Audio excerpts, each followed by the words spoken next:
I've been acting professionally since I was 3, so I didn't really wake up one day and say I want to be an actress because I already was actively acting. So I was raised by my grandmother, and it was her idea.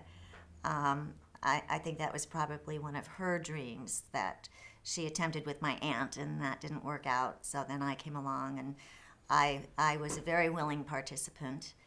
I was pushed, but I enjoyed it as well. So that's all that I knew was acting.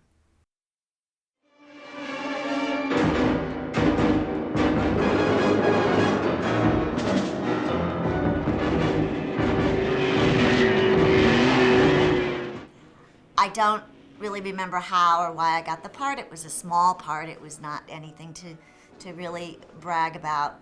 But in my career, I, I was working. There's always that period in a child actor's life from maybe age 12 to 18 that you really don't work. You're very lucky if you get a series to get you through that period because you're just an awkward age.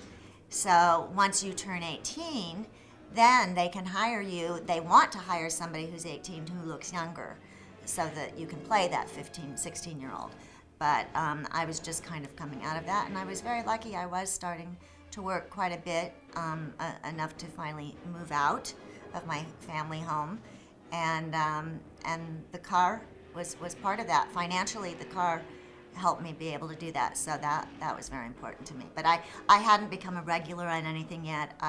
I was not a known person outside of the industry. Nobody would have known who I was. The car came along 1976, summer of 76. I really don't remember the interview. It's funny because most actors do remember some part of that process, but I don't remember the audition. I remember panicking because the part that I was going to play, I had to ride a bicycle. Well, yeah, I could ride a bicycle, but not terribly well. I wasn't expert at it, and I knew that we were going to be in Utah in Zion National Park, and it's very curvy, and I would be on a bike. So I just remember being quite concerned about that aspect of it. And in fact, I found out who the prop guy was going to be on the film, and I made a deal with him. I would go on the lot at Universal every day that I could before we went on location to ride the actual bike that I was going to be riding so that I could somehow feel comfortable on it. And oh my gosh, I did fall down one time and I skinned my knees, and the prop guy was so upset. He thought I was going to get him in trouble. But anyway.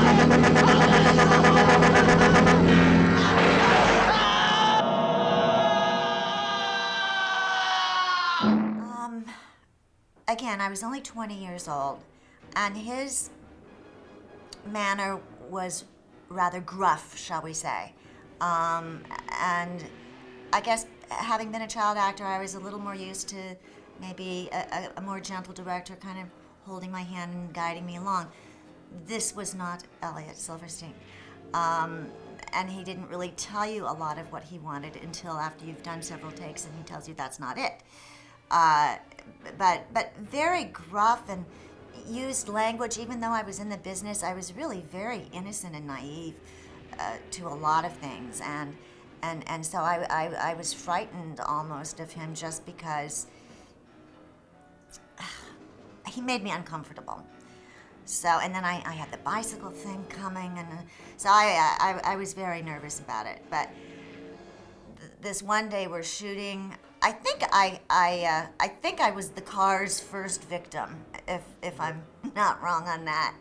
Um, and and we were shooting in Utah. It was hotter than hell, and just miserable weather. And he wanted me to come flying out of this tunnel, riding this bike, and make a sharp curve, still going as fast as possible because the car is behind me. And we're doing it, and I am not riding my bike fast enough. So, and he's getting really angry that I just can't do it fast enough. And they had hired a stunt person for me, who I found out on the bus, she had never done anything before. It was her very first job to be a stunt person, and she wasn't hired to ride my bike. She was hired to do the fall off the cliff, which ultimately happened. So I had to do all the bike riding myself, and between my nerves and him yelling at me, it just was not going very well. And I finally had had enough.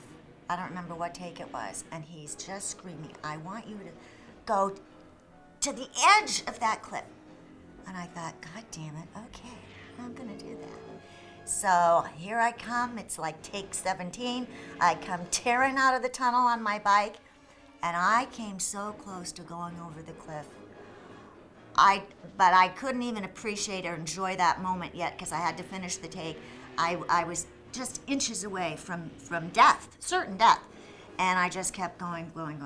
And when I finally turned around, all the crew, they're just beside themselves. And Elliot was beside himself. And I thought, yes, that was my intention. That's what I wanted to show him. Hey, buddy, you could have been a little nicer in telling me what you wanted, and I'm kind of glad that I scared the shit out of you. That was my feeling at the time. So that's what happened. And now I look back and think what an idiot I was. I very well could have gone right over, but I was so determined to show him that I could do it.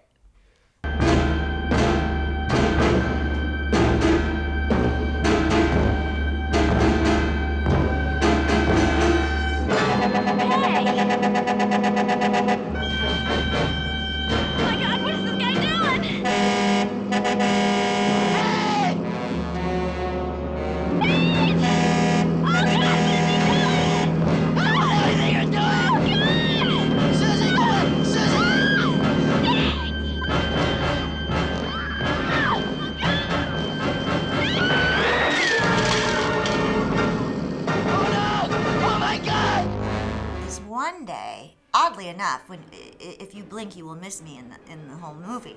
But we were there. I was there 3-4 weeks to do what you saw on screen. And this one day we were shooting. Eventually, the car does get me, and I go off the cliff.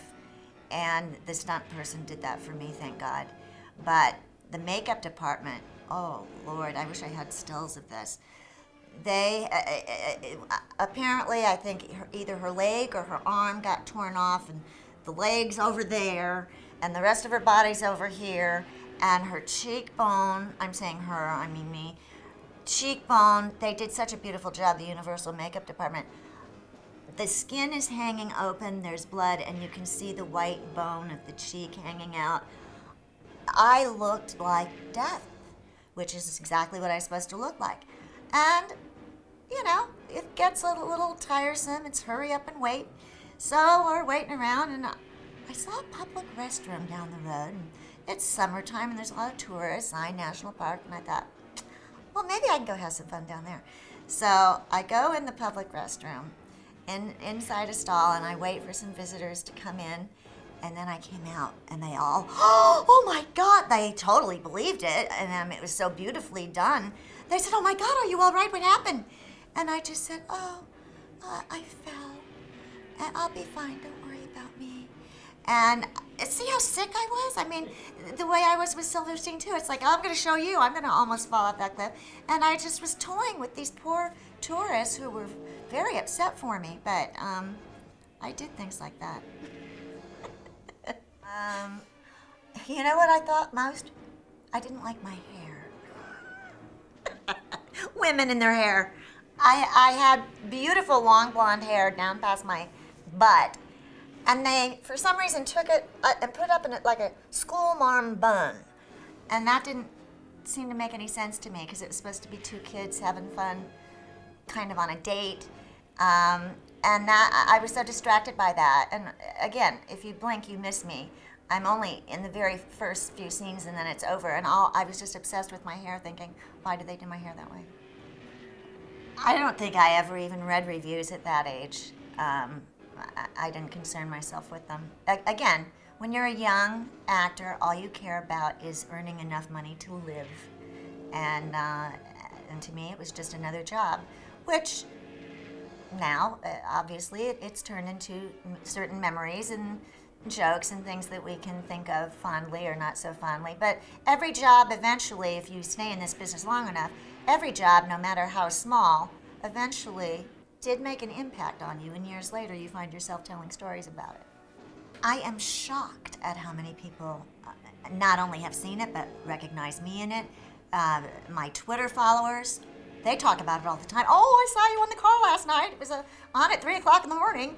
And now with Twitter, social media has changed everything so drastically that you know what's going on in their minds instantly, and they are acutely aware of all my other credits and things that I did when I was 8. So that's kind of fun most of the time. Sometimes you'd rather them not know so much. Personally, for me, it wasn't a pleasant time, unfortunately. But I'm thrilled that I did it, and I'm thrilled that you want to hear about it today.